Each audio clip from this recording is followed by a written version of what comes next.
Olá, querido amigo, querida amiga, tudo bem com você? Eu sou o pastor Diego Trindade e para mim é uma grande alegria, um imenso privilégio poder estudar a Bíblia com você. Que bom que você chegou por aí, que bom que você voltou. Já pega a sua Bíblia aí porque nós vamos estudá-la, tá bom? Pega a Bíblia aí, segura bem forte aí perto do coração e vamos fazer uma oração. Vamos orar para que o Espírito Santo fale conosco mais uma vez? Então feche os seus olhos. Querido Deus, poderoso Pai, queremos mais uma vez ouvir a tua voz. Que teu Santo Espírito neste momento fale, que o homem cale. Nos dá sabedoria e entendimento da tua palavra, Senhor, te pedimos por Jesus. Amém. Hoje é o estudo de número 8, a Igreja Verdadeira. Olha só, hein? O assunto hoje está bem interessante. A Igreja Verdadeira. Mas como assim, pastor? Tem uma igreja verdadeira? Você está querendo dizer que se existe uma que é verdadeira, todas as outras são falsas? É isso mesmo que eu entendi? Mas dizer que é a sua que é verdadeira, é isso, né? Já sei. É. E aí, sabe quando a gente para analisar, são milhares de denominações no mundo? Como saber qual igreja fala e prega a palavra do Senhor? Sabe, parece que cada esquina tem uma igreja, né? Parece que igreja virou empresa. Todo lugar tem, toda esquina tem, uma, duas, três. Agora, como saber escolher? Pastor, você está querendo me dizer que existe uma placa de igreja? É uma placa de igreja que vai nos salvar? Não, não é isso que eu quero te dizer. Eu não quero aqui, nesse estudo, falar para você sobre uma placa de igreja.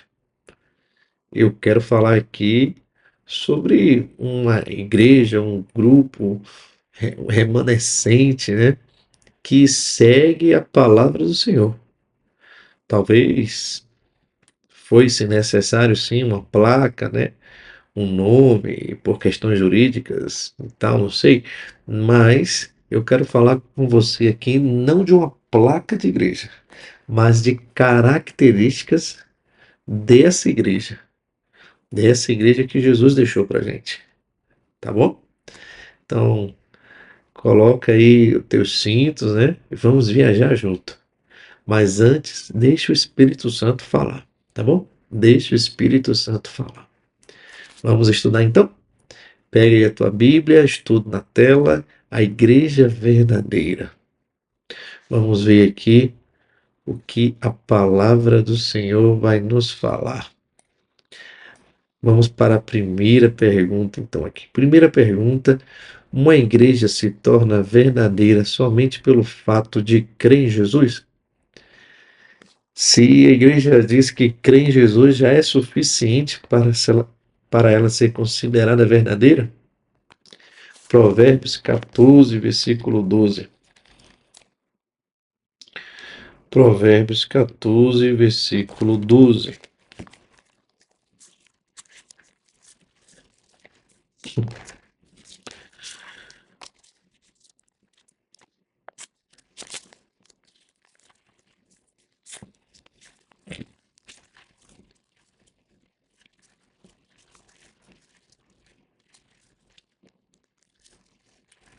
A Bíblia diz assim: há caminho que ao homem parece direito, mas ao cabo dá em caminhos de morte. Olha só. E Mateus capítulo 7. Mateus capítulo 7, versículo 21 a 23.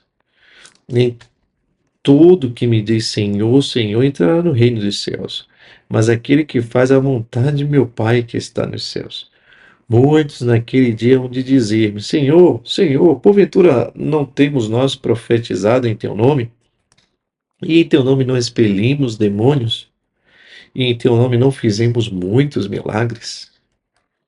Então lhes direi explicitamente: nunca vos conheci. Apartai-vos de mim, os que praticais a iniquidade. Uau, que forte, hein? Que forte. Então, respondendo a pergunta e completando ali a resposta, há caminhos que parecem ser, o que a Bíblia diz? Há caminhos que parecem ser direita. Nem todo que me diz Senhor, Senhor entrará no reino dos céus. Então veja, de fato, não é só o fato de crer, né? Não é só o fato de falar no nome do Senhor. Sabe, há caminhos que parecem ser direitos. Afinal, se nós pararmos para analisar, é, provavelmente, certamente, Satanás iria tentar, ou ele, na verdade, tenta nos enganar, né? Com algo que parece ser direito. Eu creio que se ele fosse tentar nos enganar, ele tentaria nos enganar com igrejas, igrejas falsas, com falsos profetas, igrejas que misturam a verdade com a mentira. Concorda comigo? Ele não iria querer te enganar, é, criando uma casa de prostituição, né? Para você ir lá aprender a palavra do Senhor. Ele, ele criaria assim igrejas, né? E ali misturaria verdade com mentira. Afinal, há caminhos que parecem ser direitos, né? Mas no final são caminho de morte. Então não basta apenas crer, né, em Jesus. Agora, o que Satanás fez com as principais doutrinas da Bíblia? O que foi que Satanás fez? O que é que diz aí em Daniel capítulo 8, versículo 11 e 12? A Bíblia diz assim: sim, engrandeceu-se até ao príncipe do exército, dele tirou o sacrifício diário, e o lugar do seu santuário foi deitado abaixo. O exército lhe foi entregue com sacrifício diário por causa das transgressões, e deitou por terra a verdade, e o que fez prosperou. Uau! O que Satanás fez com as principais doutrinas da Bíblia? Deitou por terra a verdade, e o que fez prosperou. De fato, quando a gente analisa hoje as denominações criadas, né, a gente vai perceber que as principais doutrinas da Bíblia foram jogadas por terra. Ele jogou a verdade por terra. Sabe, quando se trata do juízo, dos mandamentos, do sábado, a gente vai perceber que de fato ele jogou por terra essas verdades. A gente vai perceber que quando se trata ali do milênio, da volta de Jesus, da palavra de Deus, do batismo, ele jogou por terra essas verdades. O santuário. Então, de fato, ele usou essa estratégia, né? E tem usado e tem enganado a muitos, infelizmente. Infelizmente. Então, Satanás, ele fez com que as principais doutrinas da Bíblia fossem esquecidas. E quando ele cria várias denominações, várias igrejas, o propósito dele de fato é esse, né? Que a gente possa tentar ali se ajustar à igreja que a gente mais gostar, não a que prega a palavra do Senhor. Agora, por quanto tempo Satanás agiria para deitar as doutrinas de Deus por terra? Por quanto tempo Satanás agiria? Vamos ver o que a Bíblia diz? Apocalipse capítulo 12, capítulo 3 e Daniel capítulo 7. Apocalipse capítulo 12, versículo 16. Diz assim: A terra, porém, socorreu a mulher, e a terra abriu a boca e engoliu o rio que o dragão tinha arrojado da sua boca. Agora, capítulo 13, versículo 5. Foi-lhe dado uma boca que proferia arrogância e blasfêmias e autoridade para agir por 42 meses. 42 meses. Agora, vamos ver o que diz em Daniel, capítulo 7, versículo 25. Proferirá palavras contra o Altíssimo, magoará os santos do Altíssimo e cuidará em mudar os tempos e a lei. E os santos lhe serão entregues nas mãos por um tempo, 2 tempos e metade de um tempo. Olha só que interessante aqui, né? A Bíblia vai nos falar de forma profética aqui sobre um período de tempo. Agora, esse período de tempo, ele equivale a quantos anos? 500 anos? Falso. 2.300 anos? Falso. 1.260 anos? Verdadeiro. Veja, a Bíblia diz que seriam 42 semanas, né? 42 meses, né? 42 meses. E em Daniel vai falar que era um tempo, 2 tempos, e vai falar também que era metade de um tempo. Um tempo, 2 tempos e metade de um tempo. E 42 meses. Como é que nós chegamos a esse tempo aqui de 1.260 anos? 42 meses são 3 anos e meio. 3 anos e meio seriam ali um total de 1.260 dias. Quando a Bíblia fala de um tempo, seriam 360 dias, um ano. 2 tempos seria 320 dias, 2 anos. Agora, 320 mais 360, 1.080. Agora, metade de um tempo. Metade de 360, 180. 180 mais 1.080 seriam 1.260 dias.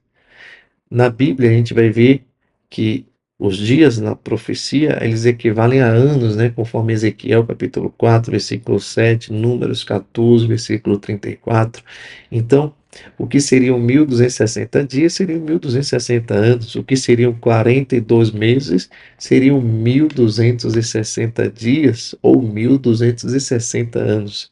E esse período aqui equivale a um período de supremacia papal que começou ali em 538 depois de Cristo ali, né? Quando houve um edito de Justiniano, onde o bispo de Roma tornou-se ali o líder supremo do cristianismo, né? E ali começa uma soberania, uma supremacia papal, que começou em 538 depois de Cristo e foi até o ano 1798, quando foi aprisionado ali o Papa Pio VI. Então ali acaba esse período de supremacia papal. Nesse período foi o período ali também da Idade Média. Os cristãos foram perseguidos, muitos viraram mártires, muitos morreram por conta da palavra do Senhor. Quem tinha palavra, as Bíblias foram queimadas, quem tinha palavra morria junto, né? Foi um período de fato muito difícil para os cristãos. Eles foram perseguidos. E nesse período aqui a gente vê que Satanás ele agiu para deitar as doutrinas do Senhor por terra. Mas a palavra do Senhor prosperou, prosperou. Passamos por esse período, né?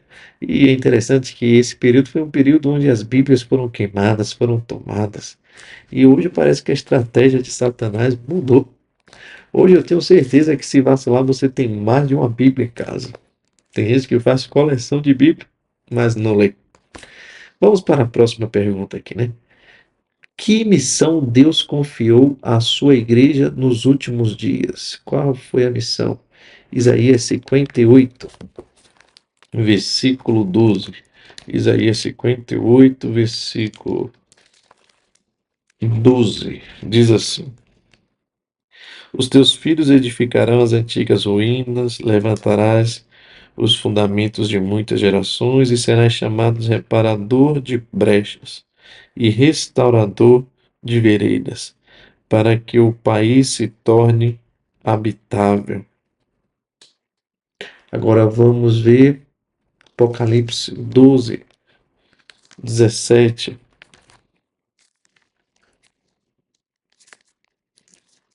Apocalipse 12, 17. Irou-se o dragão contra a mulher e foi pelejar com o restante da sua descendência, os que guardam os mandamentos de Deus e têm o testemunho de Jesus, e se pôs em pé sobre a areia do mar. Olha só. Agora Mateus 28,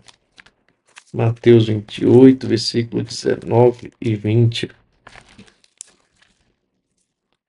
Ide, portanto, fazer discípulos de todas as nações, batizando em nome do Pai, do Filho e do Espírito Santo, ensinando-os a guardar todas as coisas que vos tenho ordenado. E eis que estou convosco todos os dias até a consumação do século. Amém? Que bênção, hein? Então veja, aqui a Bíblia vai nos falar sobre um período aqui, né? Que nós seríamos reparadores de brecha, né? Que nós pregaríamos. Olha só que interessante, né?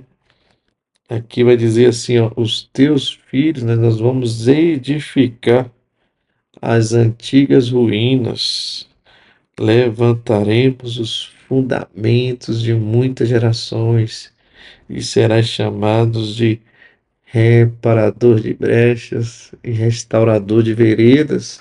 Então, a igreja de Deus, ela deve proclamar o evangelho de todas as ela deve proclamar o evangelho do reino a todas as línguas, povos e nações. A sua missão é preparar o povo para a segunda vinda, né, de Jesus. Então nós estamos aqui para isso, para pregar a verdade, reparar as brechas, fazer discípulos, pregar o evangelho, falar de Cristo às pessoas. Então a igreja de Deus tem essa missão, pregar o evangelho a todo tempo, em tempo e fora de tempo. Agora, qual mensagem deveria pregar o remanescente fiel? Qual que mensagem é essa, né? Apocalipse capítulo 14. Apocalipse 14, versículos 6 ao 12. Apocalipse capítulo 14, do versículo 6 ao 12, nós vamos ver aqui uma tríplice mensagem angélica. Olha só que interessante. E a Bíblia vai nos falar assim, ó: Vi outro anjo voando pelo meio do céu, tendo o evangelho eterno para pregar aos que se assentam sobre a terra.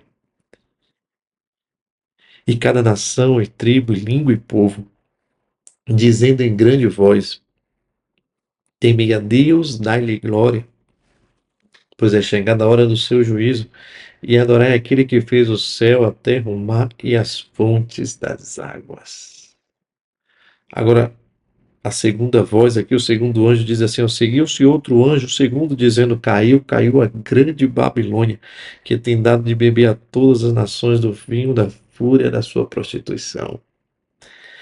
O terceiro diz: seguiu-se o terceiro, né? A este outro anjo, o terceiro, dizendo em grande voz: se alguém adora a besta, a sua imagem, e recebe a sua marca na fronte ou sobre a mão, também esse beberá do vinho da cólera de Deus, preparado sem mistura do cálice da sua ira, e será atormentado com fogo e enxofre diante dos santos anjos e na presença do Cordeiro. A fumaça do seu tormento sobe pelos séculos dos séculos, e não tem descanso algum, nem de dia nem de noite. os adoradores da besta e da sua imagem, e quem quer que receba a marca do seu nome. Aqui está a perseverança dos santos, os que guardam os mandamentos de Deus e a fé em Jesus. Uau! Então veja, qual que é a mensagem ali, né, que deveria ser pregada pelo remanescente fiel. Essa é a verdade presente, né? A gente vai ver aqui que é uma verdade, uma mensagem que fala sobre adoração. Adoração. Adorar aquele que criou os céus, a terra e tudo que neles há. Uau!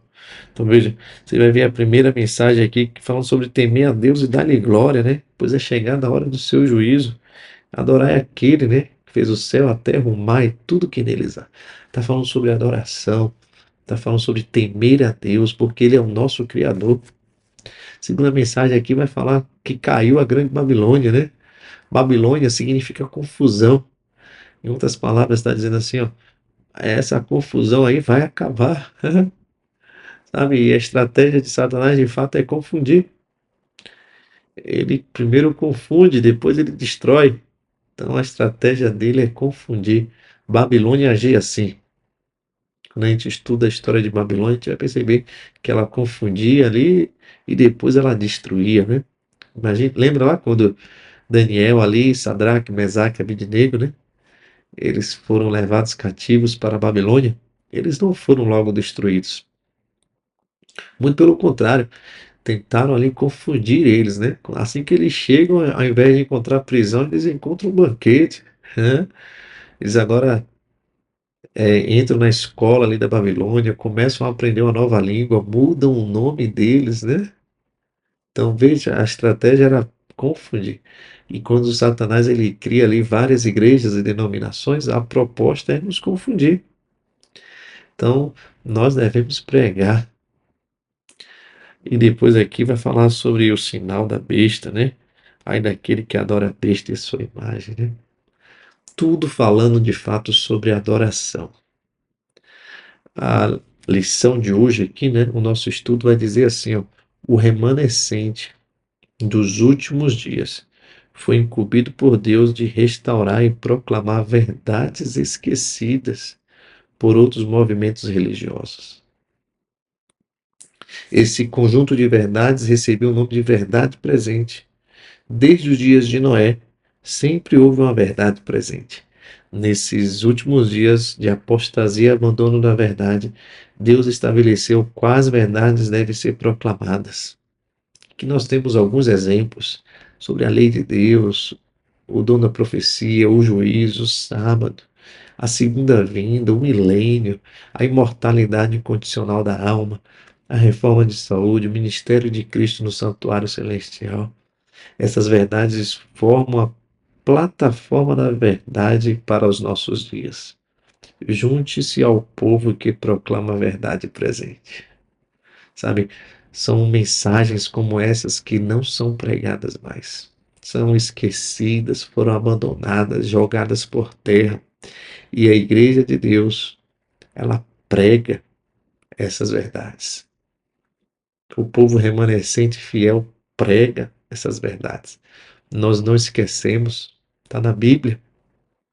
É lei do Senhor, é a vontade de Deus. Agora vamos aqui para a sexta e última pergunta. Como a Bíblia identifica movimentos que não têm compromisso com a verdade presente?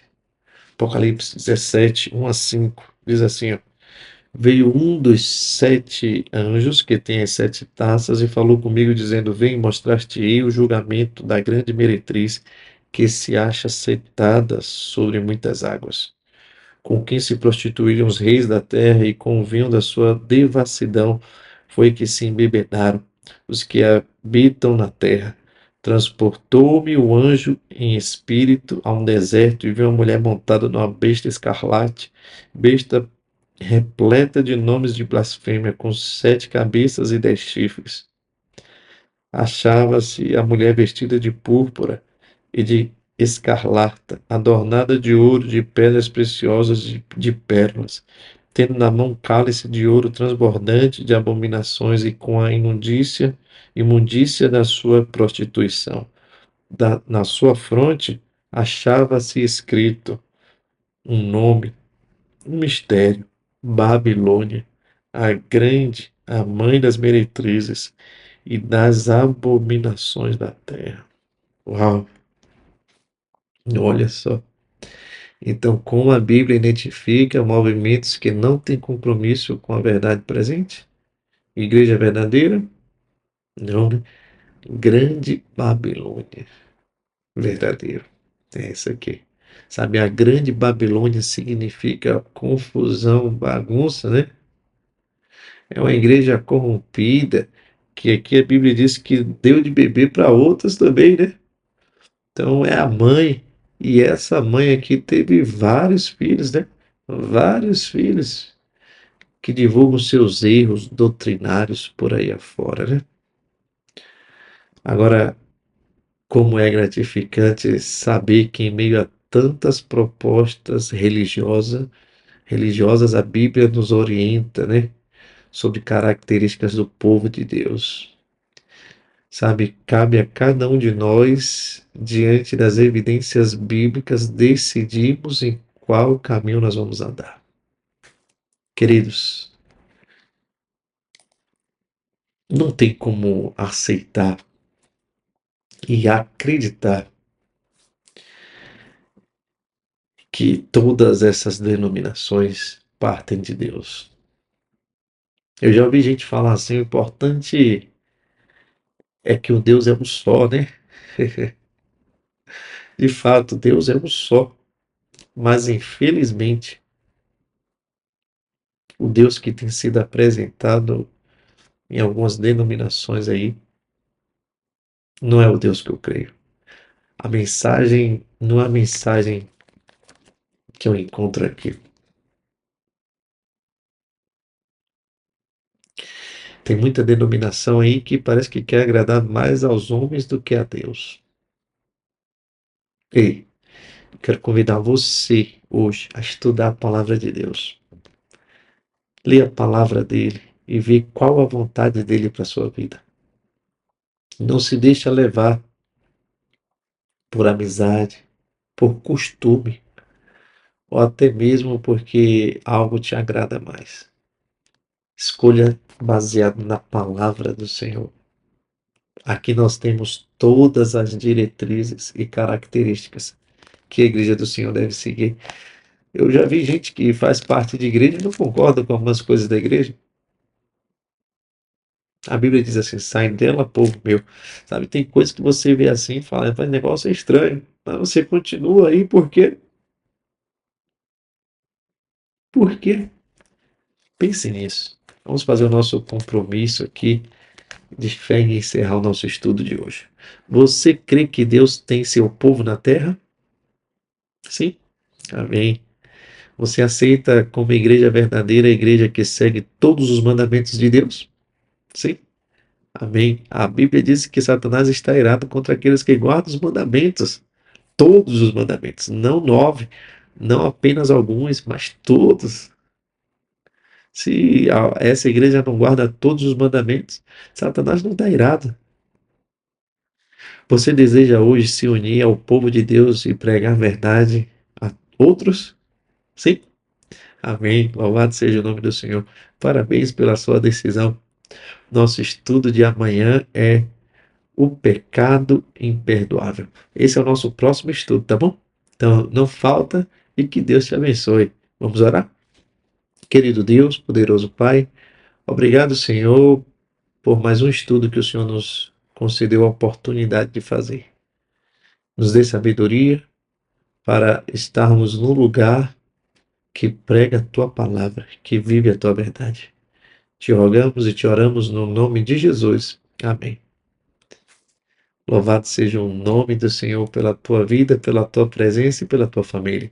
Deus te abençoe e até amanhã ou até o nosso próximo estudo.